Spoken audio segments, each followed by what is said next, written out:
आयुष्यात आनंदाचे दिवस सतत येतील असं बिलकुल होत नाही. कभी गम, कभी खुशी हा तर आयुष्याचा नियमच आहे. आयुष्यसुद्धा मार्केटप्रमाणे खाली वर हेलकावे खात राहतं. त्यामुळेच कधी ना कधी कठीण प्रसंगांना तोंड द्यावं लागणार हे नक्कीच आहे.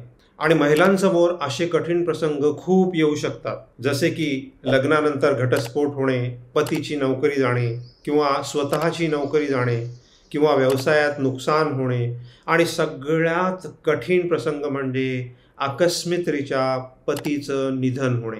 आणि या अशा कठीण प्रसंगामध्ये जर तुमच्याकडे पैसा नसेल तर तुम्हाला कोणी सुद्धा विचारणार नाही. बाप बडा न भैया, सबसे बडा रुपैया हे व्यावहारिक सत्य आहे आणि 100% खरं आहे. त्यामुळेच अशा कठीण प्रसंगातून जर तुम्हाला स्वतःला सावरायचं असेल तर एकच गोष्ट तुम्हाला तारून नेऊ शकते आणि ती म्हणजे तुमचं स्वतःचं हक्काचं आर्थिक स्वातंत्र्य. त्यामुळेच महिलांनी आर्थिक स्वातंत्र्य मिळवणं अतिशय गरजेचं आहे.